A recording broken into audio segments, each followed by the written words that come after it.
Hey there, how you going? Jamie from the JMT Mind Gym. I hope you're keeping well. I hope this video finds you very well. I wanted to talk on the topic today of health, wealth, and self, and how we often find ourselves in a situation where we're plateauing. We're not really growing, we're not evolving, we're not progressing in any of those three areas. Now, whilst these three areas are very different, health, self, and wealth, they're also variables. They're areas of interest that we grow with compounding interest. So we progressively grow with small incremental amounts. So if you think about the six-pack abs, the seven-figure business, we don't achieve that overnight. And if you think about self in the context of this video, self, I'm talking about our ability to learn, our ability to recall information, to become more intelligent, to work on our intellect, on our psychology. So those three variables, they increase and grow and evolve and change with compounding factors. But what tends to happen is quite often we find ourselves in a bit of a plateau. We don't quite get there with the body. We don't quite get there with our capital, with our profit. We don't quite get there with our intelligence. We don't feel like we're necessarily, one of the most intelligent people in the room. We always feel like we're never quite getting to a standard that we're comfortable with, or we're doing what I would call hemorrhaging. We've got some good stuff coming in at the top, so we're growing a little bit, but it's falling out at the bottom. And that could be likened to, financially, we're making good money, we're making great money, but we don't have an ability to hold on to it. We don't have an ability to grow it. And essentially the money's coming in the top, but the ass is falling out at the bottom. So we're kind of hemorrhaging, for want of a better term. Now, there are two reasons why I think this happens. And I'm speaking very much from lived experience and also from my education. Now, two of these things happen, right? Two of these variables or factors are happening internally. And what I'm alluding to is, one is values. And if you're watching any of these videos, you would know that it's not very often I don't mention values, because they're really important. Now, values are our intrinsic drivers. They're our intrinsic motivators. It's why we are driven from within. This is what's motivating us without the need for external motivation. Nobody on the outside needs to tell us how to be motivated from the inside. We're doing that organically. And the other factor is our belief systems, our limiting belief systems and our limiting decisions. Now, values act like an accelerator, and I'll explain a little bit more about that in a second. Conversely, limiting beliefs or belief systems in general, more than often are maladaptive, meaning they're not useful. Limiting beliefs and limiting decisions are the self-imposed prisons that we put ourselves in. These are the glass ceilings. These are the things, these are the boundaries, the invisible walls that we don't seem to break through, or what's better explained as a glass ceiling. So if values are an accelerator and limiting beliefs are a handbrake, we're going to be stuck in the middle, which essentially can be reflected in a plateau, or little bit of growth that way, i.e. we've got a little bit of acceleration coupled with some handbrake. So we're, don't go too far. Jesus Christ, what would you think if you got six-pack abs or made seven figures or were actually intelligent and valuable to the market? Jesus, don't do that. And so we get a bit of this push and pull, this challenge and support, this profit and loss, this advantage and disadvantage. And a lot of this stuff is going on in behind the scenes, in the background, and you're not thinking about it. So values are the accelerator, limiting beliefs are the handbrake. A little bit about values. You can look at your life at the moment and you would be able to make inference on what's most important to you. If you got a piece of paper right now and wrote down 10 to 20 things that are most important to you in the context of your life, whittle it down to 10. Reduce it down to a hierarchy of 5. What are the top 5? Reduce that list down even down to top 3. Then we've got 1, 2, 3. Of the 3 most important things, highest priorities in your life, I can tell you now, in those 3 areas is where you have the most growth. In those 3 areas is where you have the most genius.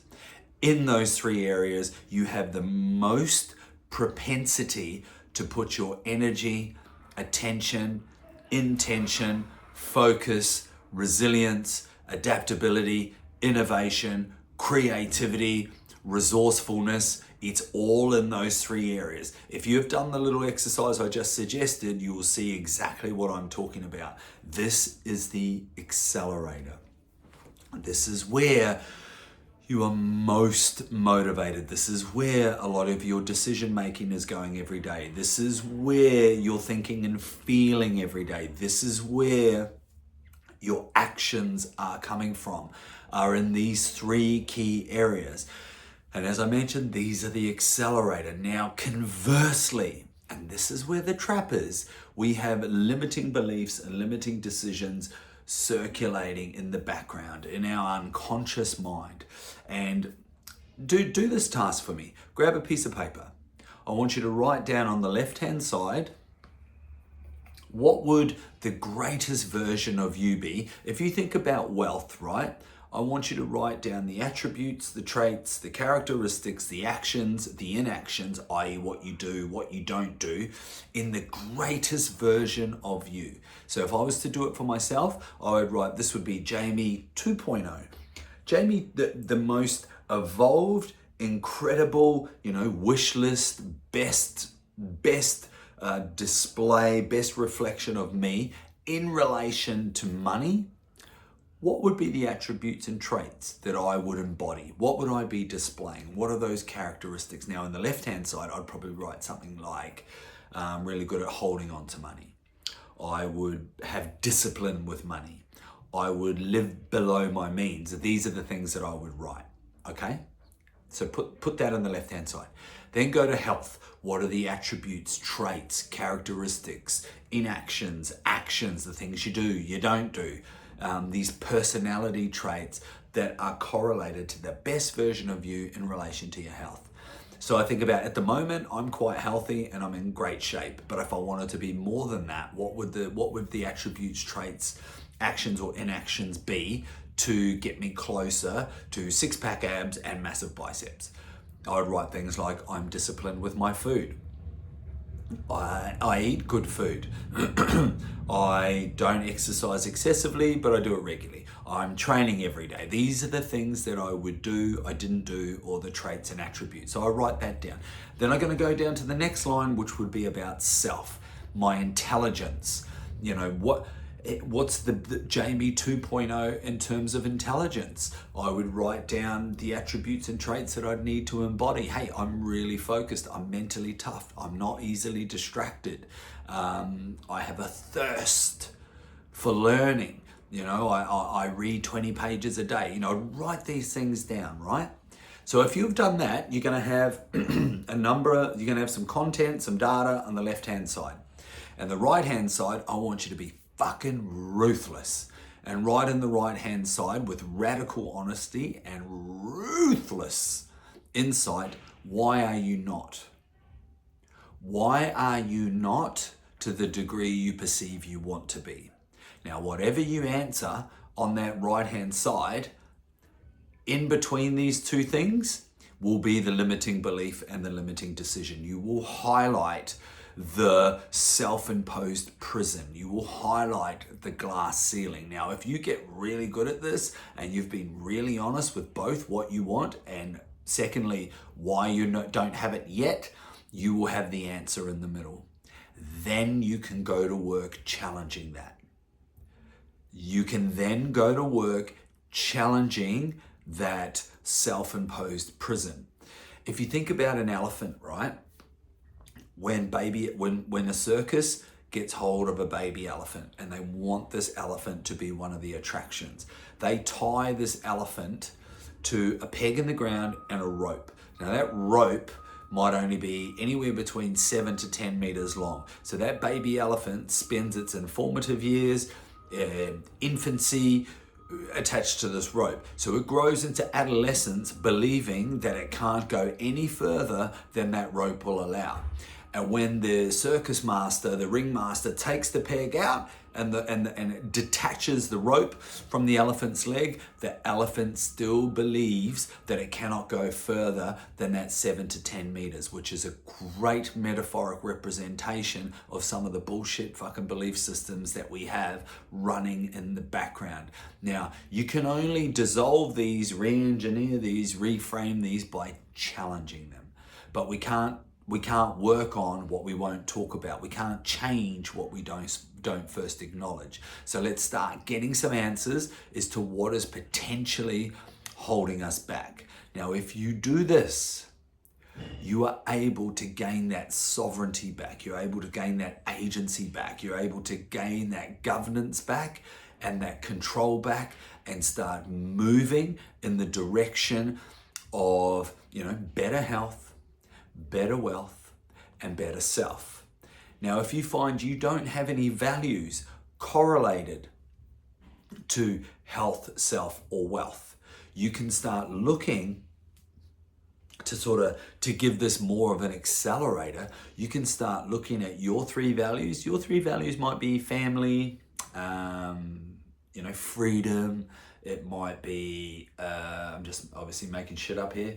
It might be socializing, which has no real correlation to health, wealth, or self. But you can look at health, wealth, or self, healthiest version of yourself, most intelligent version of yourself, most wealthiest version of yourself, and go, well, how does that benefit? How does being the healthiest version of myself benefit my highest value of socializing? How does having financial freedom, being wealthy, what's the payoff to my highest value of, I don't remember what I said, but just say it was socializing or freedom. And you can start to increase importance, you can start to increase priority on growing in those 3 areas: health, self, and wealth. So if you want to break through the plateaus, if you want to move the needle metaphorically and literally, then we need to find out 1, what do we value? What's important? 2, what are our belief systems holding us back? What are the self-imposed prisons? And 3, create more importance and priority on the area that is important and specific to you. I hope today's video was helpful. This is just a small insight into our mental fitness courses that we run here at JMT. What I've just gone through now in 13 minutes is our very first workshop. We take a real deep dive on each individual person's values and on each individual person's limiting beliefs and limiting decisions in a bespoke professional environment. Because once we've got that level of self-awareness, we, as mentioned before, we can't change what we don't first acknowledge. So if we want to break plateaus and we want to set goals and achieve them, we need to know where our internal push and pull systems are coming from. Have a great day.